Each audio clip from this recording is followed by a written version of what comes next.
नमस्कार। आज हम एक ऐसे सवाल को कुरेदने वाले हैं जो हम सबके मन में कभी न कभी जरूर उठता है। एक ऐसा डर जो हमारी कहानियों और परंपराओं में बहुत गहरे तक बसा हुआ है।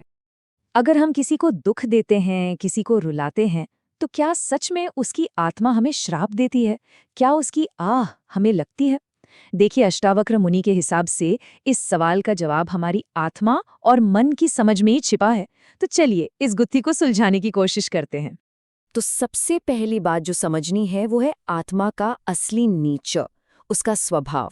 अष्टावक्र मुनि कहते हैं कि हम अक्सर आत्मा को भी मन जैसा ही समझ लेते हैं कि वो भी गुस्सा होती है, बदला लेना चाहती है। पर सच इससे बिल्कुल अलग है। यहाँ आत्मा और मन के बीच का सबसे बड़ा फर्क समझना जरूरी है।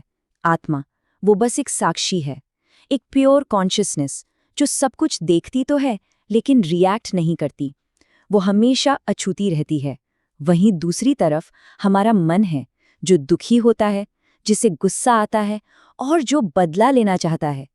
ये सारे इमोशंस, ये सारे रिएक्शंस मन के लेवल पर होते हैं, आत्मा के लेवल पर नहीं। इसको ऐसे समझिए, जरा आसमान को देखिए। उसमें धूल उड़ती है, धुआं उठता है, आग भी लगती है, लेकिन क्या आसमान कभी गंदा होता है या जलता है? नहीं, वो हमेशा वैसा का वैसा अछूता रहता है। आत्मा भी बिल्कुल वैसी ही है। हमारे काम चाहे अच्छे हों या बुरे, आत्मा पर उनका कोई असर नहीं होता। या फिर आत्मा को एक शीशे की तरह सोचिए।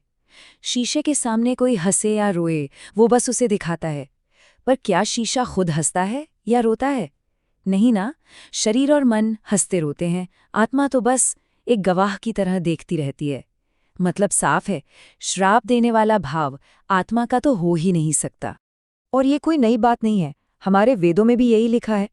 हमारे सारे बंधन और हमारी आज़ादी दोनों का सोर्स हमारा मन ही है। जब हम किसी को दुख देते हैं तो उसकी आत्मा नहीं, उसका मन दुखी होता है, और जो रिएक्शन आता है वो भी मन से ही आता है। तो फिर सवाल ये है कि ये जो आह लगना या बद्दुआ है, ये आखिर काम कैसे करती है? तो अगर आत्मा श्राप नहीं देती, तो फिर ये जो बातें होती हैं कि किसी की आह लग गई या बद्दुआ असर कर गई, इसका असली सोर्स क्या है? क्या ये सिर्फ एक वहम है?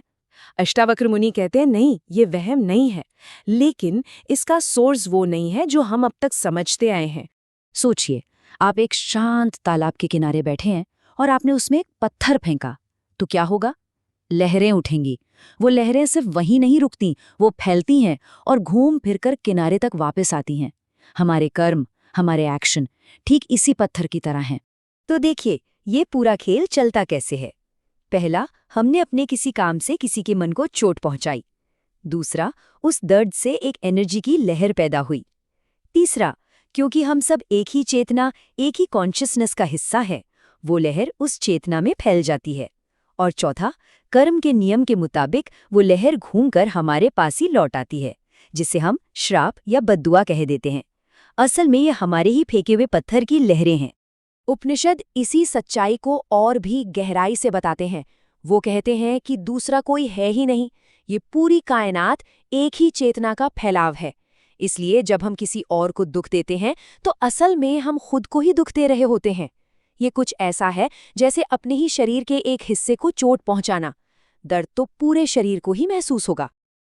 अब यहाँ एक बहुत दिलचस्प सवाल उठता है। अगर ये कर्म का एक यूनिवर्सल लॉ है, एक ऐसा नियम जो सब पर लागू होता है, तो क्या कोई इससे बच सकता है? क्या इन असर से आज़ाद होना मुमकिन है? इसका जवाब है हाँ। और यहीं पर ज्ञानी यानी एक जागे हुए इंसान की अवस्था सामने आती है। ज्ञानी पर इन कर्म की लहरों का कोई असर नहीं होता, लेकिन ऐसा किसी जादू या किसी सुरक्षा कवच की वजह से नहीं होता, बल्कि उसकी पहचान में एक बहुत बड़ा, एक बुनियादी बदलाव आ जाता है। सारा फर्क बस यहीं आ जाता है। एक अज्ञानी इंसान खुद को ये शरीर और मन मानकर जीता है, इसलिए बाहर की हर छोटी बड़ी घटना उसे सीधे तौर पर अफेक्ट करती है। लेकिन एक ज्ञानी इंसान वो खुद को उस साक्षी आत्मा के रूप में जान लेता है। वो जिंदगी की घटनाओं को बस देखता है, उनसे अपनी पहचान नहीं जोड़ता। वो उस लेवल से ऊपर उठ जाता है जहां ये सारा ड्रामा चल रहा होता है। ये ठीक वैसा ही है जैसे कोई सपना देख रहा हो। जब हम सपना देख रहे होते हैं तो सपने में मिला कोई श्राप या कोई डर एकदम असली लगता है ना?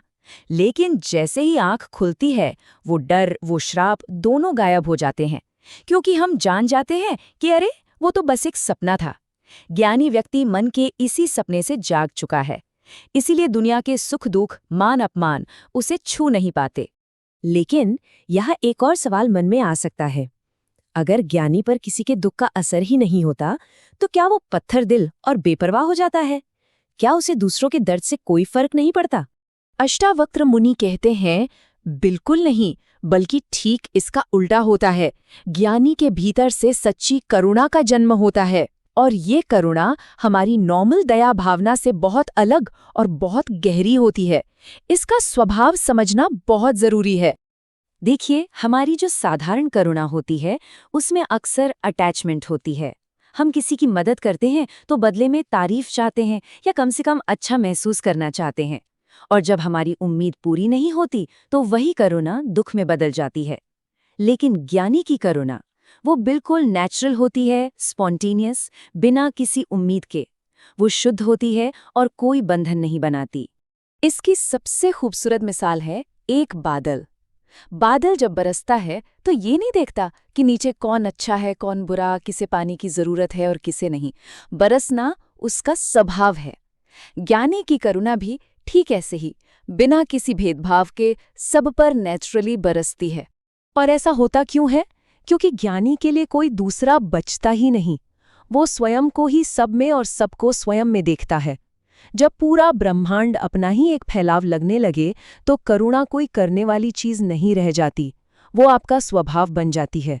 ठीक वैसे ही जैसे अपने हाथ में चोट लगने पर हम स्वाभाविक रूप से उसकी देखभाल करते हैं। तो चलिए इस पूरी बातचीत को समेटते हैं। इसका सार क्या है? ये पूरी समझ हमें श्राप और बद्दुआ के डर से निकालकर एक गहरी आज़ादी की तरफ ले जाती है। आइए, जो मुख्य बातें हमने सीखी हैं उन्हें एक बार फिर से देख लेते हैं। पहली, आत्मा सिर्फ एक गवाह है, वो श्राप नहीं देती। दूसरी, मन ही है जो रिएक्ट करता है और दुख भोगता है। तीसरी, जिसे हम श्राप समझते हैं वो असल में हमारे ही कर्मों की लौटती हुई लहरें हैं। चौथी, असली आज़ादी मन के साथ नहीं बल्कि उस साक्षी के साथ अपनी पहचान को जोड़ने में है। और सबसे जरूरी बात, सच्चा रास्ता डर से कर्म करने का नहीं बल्कि समझ और जागरूकता से कर्म करने का है। और आखिर में अष्टावक्र मुनि का ये अंतिम संदेश, तू न करता है न भोगता है, तू केवल साक्षी है। जिस पल हम इस सच्चाई को गहराई से महसूस कर लेते हैं, उसी पल सारे डर खत्म हो जाते हैं। हम जान जाते हैं कि ये सब मन का खेल है और हम उससे परे हैं। तो ये सवाल हम सबके लिए है सोचने के लिए। अपनी जिंदगी में झांक कर देखें, हमारे कामों के पीछे की वजह क्या है? क्या हम किसी श्राप या बद्दुआ के डर से अच्छा काम करते हैं, या फिर जिंदगी के इन नियमों की गहरी समझ से